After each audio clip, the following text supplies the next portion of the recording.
አጅባር ከተማን ጨምሮ በተንታ ወረዳ በተደረገው ውጊያ 32 ያገዛዙ ወታደሮች ሙትና ቁስለኛ ሲደረጉም ከ15 በላይ የሚሆኑት ደግሞ መማረካቸው ተነገረም።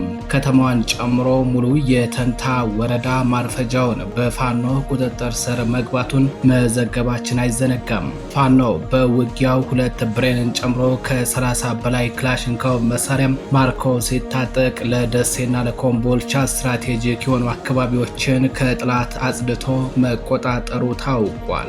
ዛሬ ፋኖ ከጥላት አጽድቶ በቁጥጥሩ ያስገባቸው አካባቢዎች ደሴና ኮምቦልቻን ለመያዝ ስትራቴጂክና ወሳኝ ናቸው ተብሏል።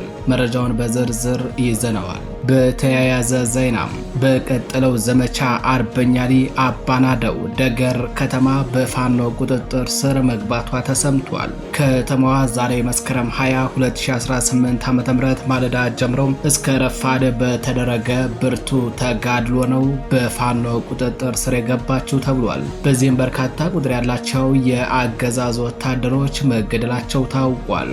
በዝርዝር ይዘነዋል። በሌላኛው መረጃችን በወልዲያ ዙሪያ ከ15 በላይ ያገዛዙ ወታደሮች ተገደሉ። በቅርቡ በወልዲያ ከተማ አስተዳደር ይጠቃልላል በተባለው ከከተማዋ 2 ኪሎ ሜትር በማይሞላ ርቀት ላይ በሚገኘው ሞላ ጊዮርጊስ አካባቢ ላይ ዛሬ ማርፈጃውን በተደረገ ውጊያ ነው የአገዛዙ ወታደሮች የተገደሉት። በወልዲያ ከተማ ዙሪያ ባሉ አካባቢዎች ላይ የሚደረገው ትንቅንቅ ቀጥሏል። መረጃውን በዝርዝር ይዘነዋል። በጎጃም ፍኖተ ሰላም ግራብማ ተብሎ በሚጠራው አካባቢ ላይ በተደረገው ውጊያ ከ20 በላይ ያገዛዙ ወታደሮች መገደላቸው ተነገረም። በአማራ ፋኖ ብሔራዊ ኃይል ምዕራብ አማራ ቀጠና ቴዎድሮስ እዝ 5ኛ ክፍለ ጦር ስር የሚገኙት ቡሬና ወንበርማ ብርጌዶች በጋራ በመሆን በወሰዱት እርምጃ ነው ከ20 በላይ ወታደሮችን የገደሉት ተብሏል። ከሟች ወታደሮች መካከል ለአገዛዙ ሲላላኩና መረጃ በመጠቆም ሲያገለግሉ የነበሩ ባንዳዎች ይገኙበታል ተብሏል። በዝርዝር አጠናቅረን ይዘነዋል። ሰላም ጤና ይስጥልኝ የተከበራችሁ አድማጭ ተመልካቾቻችን እንደምን ዋላችሁ እንደምን አመሻችሁ። ከጣቢያችን የዛሬ መስከረም 20 2018 ዓ.ም የምሽት አጫጭር መረጃዎችን ይዘን ቀርበናል። መረጃዎቻችን ለብዙዎች ተደራሽ እንዲሆኑ ቻናሉን ላይክ፣ ሰብስክራይብ እንዲሁም ሼር ማድረጋችሁን አትዘንጉ እያለን ወደ መረጃዎቻችን እናልፋለን። አብራችሁን ቆዩም።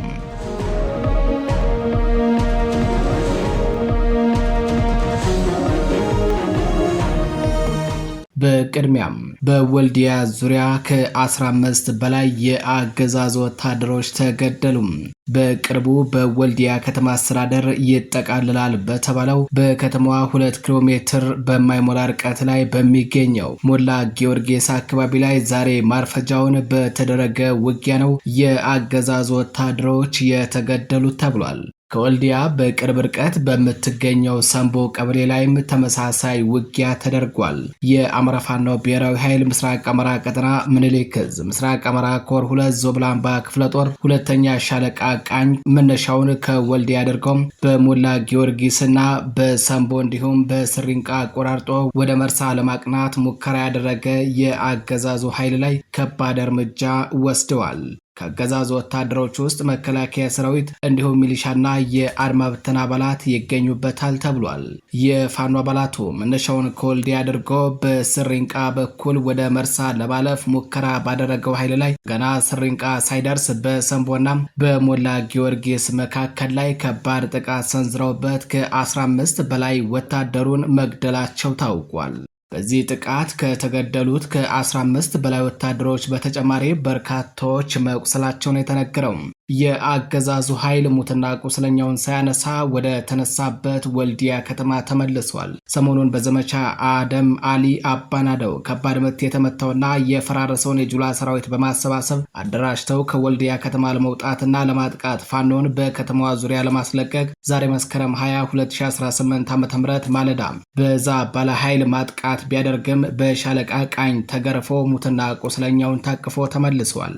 በዚህም የአገዛዙ ሽማምንቶች ይህንን ስነልቦናው የሞተ ሰራዊትን ይዘን ምንም ነገር መስራት ስለማንችል አዲስ ኃይል ማምጣትና መተካት አለብን፣ እስከዛ ፋኖ ወልዲያ እንዳይገባና እንዳይቆጣጠር በሜካናይዝድና በአየር ኃይል እየተከላከላችሁ ጠብቁን የሚል ትዕዛዝ አውርደው በፍርሃት ተቀምጠው ይገኛሉ ተብሏል። የተከበራችሁ አድማጭ ተመልካቾቻችን ወደ ሌላኛው መረጃችን አለፍን። በቀጠለው ዘመቻ አርበኛ አደማሊ ደገር ከተማ በፋኖ ቁጥጥር ስር መግባቷ ተሰምቷል። ሰባተኛ ቀኑን በያዘው ተጋድሎ ንጉስ ሚካኤል ኮር ሸዋንግዛው ክፍለ ጦር ዛሬ መስከረም 20 2018 ማለዳ ጀምሮ እስከ ረፋድ ባደረገው ብርቱ ተጋድሎ ደገር ከተማን በቁጥጥሩ ስር አስገብቷል። በከተማዋ በተደረገው ውጊያ በርካታ ያገዛዙ ወታደሮች የተገደሉ ሲሆን በርካቶች ደግሞ ቆስለው መማረካቸውን የተነገረው በከተማዋ ፋኖ ናችሁ፣ የፋኖ ደጋፊ ናችሁ በሚል በገፍ ታስረው የነበሩ የፖለቲካ እስረኞች ተመርጠው መፈታታቸውም ታውቋል። ከተማዋ በአሁን ሰዓት በፋኖ ቁጥጥር ስር ትገኛለች። ፋኖም በከተማዋ የብልጽግናን መዋቅር በማፈራረስ ህዝባዊ መዋቅሮችን እያዋቀረ መሆኑን የተነገረው። የተከበራችሁ አድማጭ ተመልካቾቻችን ወደ ሌላኛው መረጃችን አለፍን። አጅባር ከተማን ጨምሮ በተንታ ወረዳ በተደረገ ውጊያ 32 የአገዛዝ ወታደሮች ሙትና ቁስለኛ ሲደረጉ ከ15 በላይ የሚሆኑት ደግሞ መማረካቸው ተነገረ። ፋኖ በውጊያው 2 ብሬንን ጨምሮ ከ30 በላይ ክላሽንኮቭ መሳሪያ ማርኮ ሲታጠቅ ለደሴና ኮምቦልቻ ስትራቴጂክ የሆኑ አካባቢዎችን ከጥላት አጽድቶ መቆጣጠሩ ታውቋል። የአማራ ፋኖ ብሔራዊ ኃይል ምስራቅ አማራ ቀጠና ምኒልክ ዕዝ ልጅ ኢያሱ ኮር ቤት አማራ ክፍለ ጦር አፄ ቴዎድሮስ ትንፋሽና ያስቻለው ደሴ ወንድም በአርበኛ እንዳሻው ጌታውን ዋና አዛዥነትና በቢኒያም ማሞ ምክትል አዛዥነት ምታት በሚመስል ፍጥነት ከአምባሰል ተራሮች በመምዘግዘግ በሽሎ ወንዝን በመሻገር መስከረም 20 2018 ዓ.ም ከጧቱ 10 ሰዓት ጀምሮ እስከ ቀኑ 6 ሰዓት የተንታ ወረዳ ታዳጊ ከተሞችን ጨምሮ የወረዳ ዋና መቀመጫ የሆነችው አጅባር ከተማን በመቆጣጠር የክፍለ ጦሩን የመሪዎች ድንቅ ጀግንነት፣ የተዋጊዎችን ቁርጠኝነት አስመስክረው ውለዋል። በዚህ ተጋድሎ በጣም ሰፊ የሚባል ቀጠናን በመቆጣጠር ለደሴና ለኮምቦልቻ ወሳኝና ስትራቴጂክ ቦታ እንዲይዙ አስችሏቸዋል ተብሏል። ንስሮቹ በተጋድሎ 13 ወታደሮችን ሲገድሉ ከ19 በላይ የሚሆኑትን ደግሞ ማቁሰላቸው ታውቋል። በውጊያው ከ15 በላይ ወታደሮች ተማርከዋል የተባለ ሲሆን ከነዚህ መካከል በርካቶቹ ቁስለኛ ናቸው ተብሏል። ከዚህ በተጨማሪ 2 ብሬንን ጨምሮ ከ30 በላይ ክላሽንኮቭ መሳሪያ ማርከው መታጠቃቸውን የተነገረው 2 40 ጎራሽ መትረየስ፣ 6 ሱቂ፣ 2 ሰሜን ክላሽ፣ በርካታ የብሬንና የክላሽ ተተኳሽ፣ ብዙ የወታደር ደረቅ ሬሽን በመማረክ ተንታ ወረዳን ከነዋና ከተማዋ አጅባር በፋኖ ቁጥጥር አስገብተው ውለዋል። እንደ ክፍለ ጦሩ የህዝብ ግንኙነት ኃላፊ ፍስሐ ቀለሙ መረጃ ከሆነ ክፍለ ጦሩ የተቆጣጠረውን ከተማ ከማረጋጋት ጎን ለጎን ለሌላ ግዳጅ እየተዘጋጁ እንደሆነ ጠቁሟል። የተከበራችሁ አድማጭ ተመልካቾቻችን ወደ ሌላኛው መረጃችን አለፍን። በጎጃም ፍኖተ ሰላም ግራብማ ተብሎ በሚጠራው አካባቢ ላይ ከ20 በላይ ያገዛዙ ወታደሮች ተገደሉ።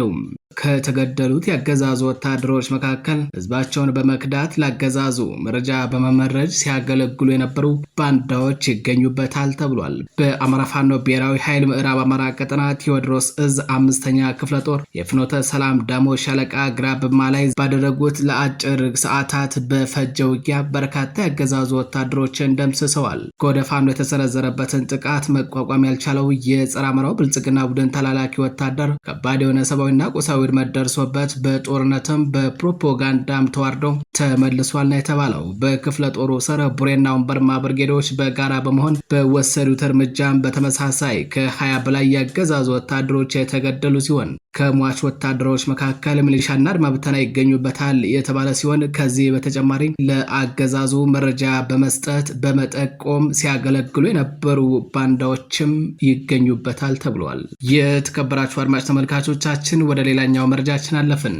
የአማራ ፋኖ ብሔራዊ ኃይል አፄ ቴዎድሮስ ዕዝ ጎጃም አገው ምድር ክፍለ ጦር የቀኝ አዝማች ስሜነ ደስታ ብርጌድ አናብስቶች የአረመኔው አገዛዝ ሰራዊትን በደፈጣ ከባድ ጥቃት እንደሰነ እንደሰነዘሩበት ተሰምቷል። የቀኝ አዝማች ስሜነ ደስታ ብርጌድ ጉባላ 4ኛ ንስር ሻለቃ የአርመኒያው አገዛዝ ሰራዊት ከፋግታ በቱጂ በኩል ወደ ጉባላ በሚያቀናበት ወቅት ባህር ሆድ ቡግሪ ወንዝ ላይ በደፈጣ ቆንጆቹም ሲያበራዩት መዋላቸው ታውቋል። በብርሃን ፍጥነት ቆንጆቹ ጉባላ ከተማ ላይ በመከሰት ለሁለተኛ ጊዜም ደፈጣ ፈጽሞበታል ተብሏል። በዚህም በዛሬው ዕለት ሁለት ቦታ ላይ በተፈጸመ ደፈጣ ጥቃት በርካታ ያገዛዙ ወታደሮች ሲገደሉ በርካቶች ደግሞ ቆስለው ወደ እንጂባራ ሆስፒታል ተወስደዋል ነው የተባለው።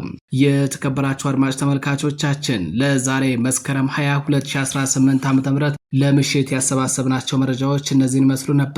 በሌሎች መረጃዎች እስከምንገናኝ ቸር ቆዩ።